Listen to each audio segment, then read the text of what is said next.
Maka Nabi SAW menyatakan, ditelan oleh bumi akan semua itu dan dibangkitkan menurut niat masing-masing. Yang keluar daripada rumah pergi nak runtuh Kaabah, dibangkitkan masuk neraka.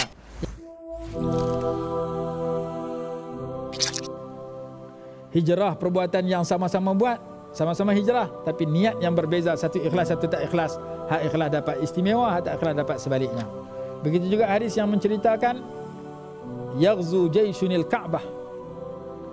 Di akhirat kelak di akhir zaman kelak, sebelum akhirat, sebelum kiamat, akan ada sekumpulan tentera yang keluar untuk meruntuhkan Kaabah. Tentera yang jahat berhimpun dan berkata, mari kita pergi runtuhkan Kaabah.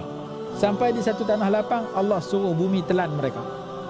Maka mereka semua mati.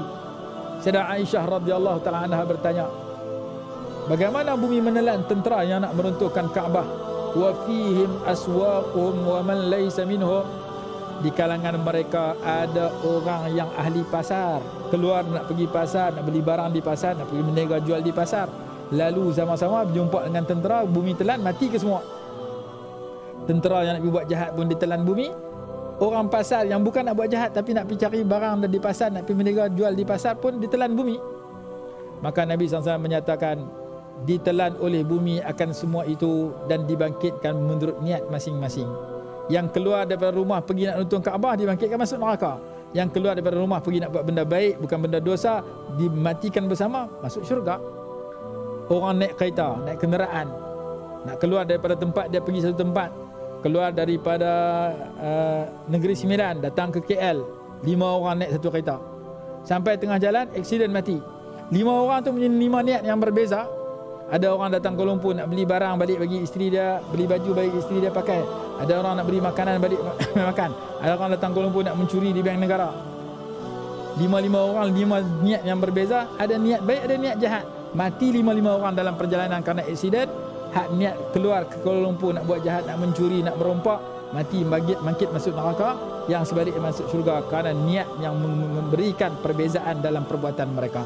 Perbuatan sama, naik kenderaan yang sama, tempat tujuan sama, datang Kuala Lumpur, tapi bila turun daripada kereta nanti, hak ni nak pergi buat baik, hak ni nak pergi buat jahat, yang ni nak pergi masjid nak solat jemaah, yang ni nak pergi masjid nak curi kasut tu imam.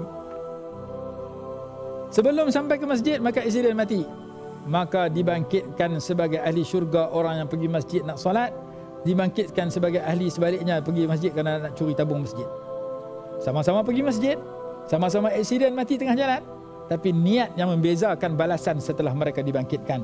Nabi SAW bersabda dalam hadis yang lain, inna bil madinati larijalan ma sirtum masiran wala qata'tum wadiyan illa kanu ma'akum habasahumul uzru. Sesungguhnya di Madinah ada sekumpulan manusia, kamu tidak menempuh satu perjalanan dalam musafir berjihad melainkan mereka dapat pahala sama. Mereka berada di Madinah dapat pahala berjihad. Mereka dihalang oleh keuzuran, dihalang oleh kesakitan, dihalang oleh sesuatu penghalang uzur syar'i, mereka dapat pahala kerana niat mereka. Maka kita niat, kalau ada ruang kita nak pergi umrah tiap-tiap bulan, kalau ada peluang kita nak pergi haji tiap-tiap tahun, tiba-tiba kita dihalang oleh Covid, dihalang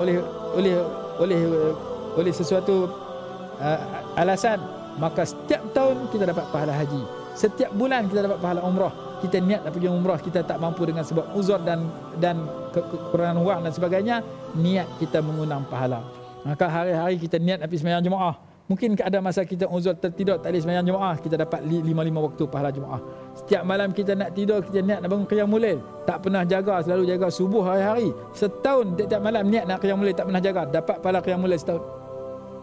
Niat itu yang jujur dan ikhlas. Kadang-kadang tak mampu buat kerana keuzuran, Allah bagi pahala percuma.